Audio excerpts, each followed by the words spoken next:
What's up guys, if you're set to do your CFA Level 1 exam soon and you're strapped for time, you might be stressed and wondering how you're going to do it. Don't worry, it's possible to pass with just 3 months of preparation, but you're going to have to follow a very specific study plan. Now, at caveat, I don't recommend that you take this approach. It's always better to space out your studies and go deeper because that will increase your chances of success at Level 1 and will also set you up better for Level 2 and 3. However, if you're in the unfortunate position of having to cram, this video will help. If you're new here, I'm Harris, an investment banker and CFA charter holder who studied at Imperial College London. Okay, let's start with what to expect at Level 1 because it's important to know what we're working towards. CFA Level 1 is designed to be broad and foundational in nature. The curriculum might seem vast, and it is, but if you prepare well and importantly practice a lot, you'll be absolutely fine. The entire exam is multiple choice, so you'll have 180 questions split across 2 sessions, so 90 in each.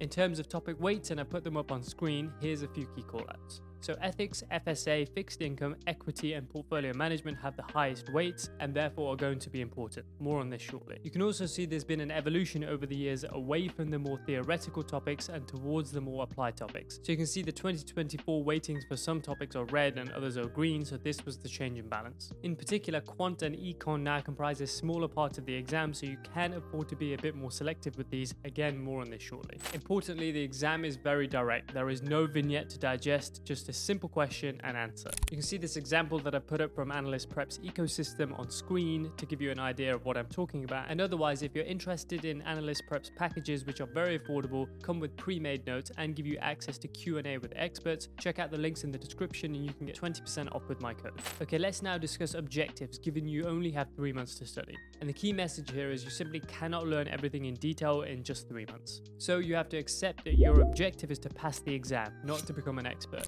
Therefore, you have to identify the dial movers, i.e. the things that matter the most, and focus on these and maintain pace through the curriculum. You do not have time to go deep on every topic. Therefore, in terms of prep provider, I would not recommend that you use MELDRUM. Even though I think he's the best teacher in the game, he goes into far too much detail and you don't have the time for that, so you'll drown. You're going to have to set a ceiling on your learning and focus on nailing as much of that as possible, and this is where IFT is much better. Their main proposition is giving you exactly what you need for the exam rather than giving you everything there is to know. So if you can afford it, I would go for their premium package because it will give you digestible lectures that focus on the most testable material, pre-made notes which will save you tons of time, and the high yield package which will give you condensed review videos and lecture notes which will focus on the stuff that you must know for the exam. You might even find that you'll use the high yield package, i.e. the review videos, as your main source of study for certain topics where you're pressed for time, i.e. you wouldn't watch the full lecture. And otherwise, they provide you with a way to review topics quickly. So either way, the high yield package is the most important part of this advice, and if you can afford it, go for the full premium package. Now, to make it more affordable, I've secured you an exclusive 10% off.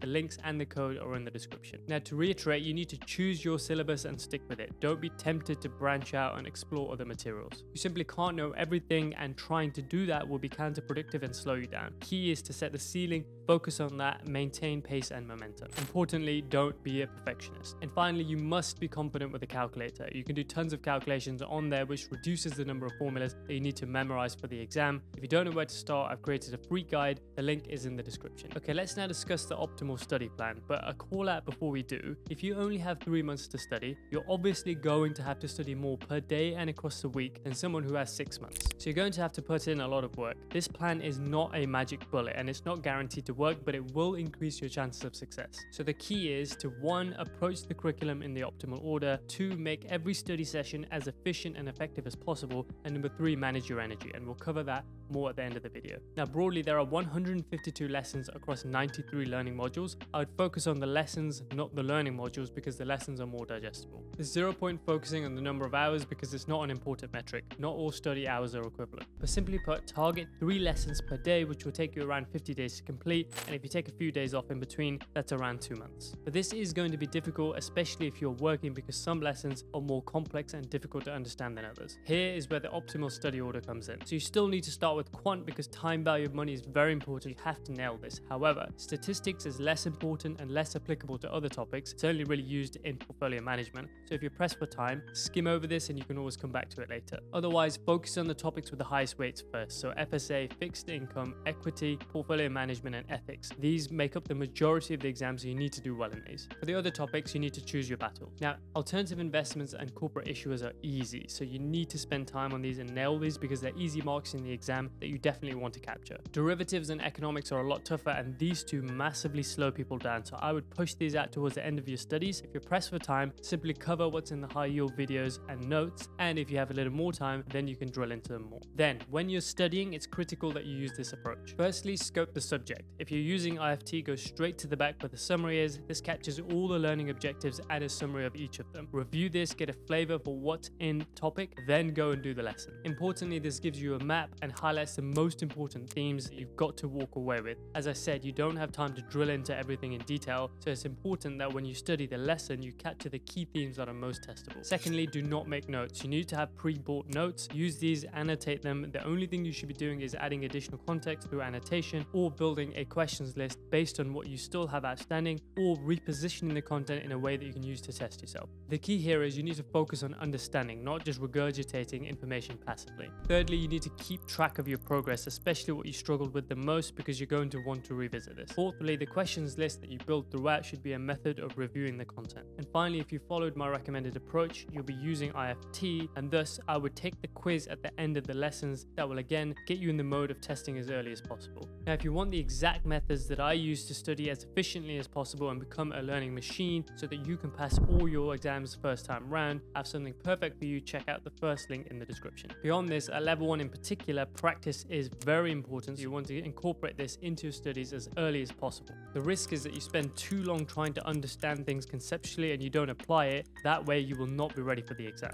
So as early as you can, start doing end of chapter questions within the CFAI learning ecosystem. You don't need to use any other ecosystem. Maybe use weekdays for new material and weekends for reviews and questions. Don't worry about referencing your notes when you're doing the questions. It's very unlikely you can answer the questions off the top of your head. So instead, use this as a method of connecting the concept to a question. Generally, given the condensed timeline you're using to study, you'll make more mistakes than you normally would. You'll have to accept this, but use the questions as a method of learning. Importantly, if a question comes up often, make sure you extract the answer and save it down somewhere. So maybe write out a worked example, and that might attach the formula to, which will help you retain it, or otherwise add it to your questions list. As ever, save the mocks for the last 10 days and leave a day's break in between to recharge, and otherwise make sure you do them under timed conditions without referencing your notes, and do a debrief at the end to assess what you got wrong. The mock exams are around 5 hours long, so they're very taxing, so that day's break in between ensures you don't burn out. So on that point, let's discuss managing your energy. So as I mentioned, studying for the CFA Level 1 exam in just 3 months is not optimal, nor is it easy. So you'll have to study more intensely with fewer days off, so it's going to be tough. You have to accept the grind, but also remember it's only 3 months, so you will get your life back. But there are a few things you can do along the way to make your life easier. The first one is to study in the morning, and this ensures you are biologically freshest and most receptive to new information.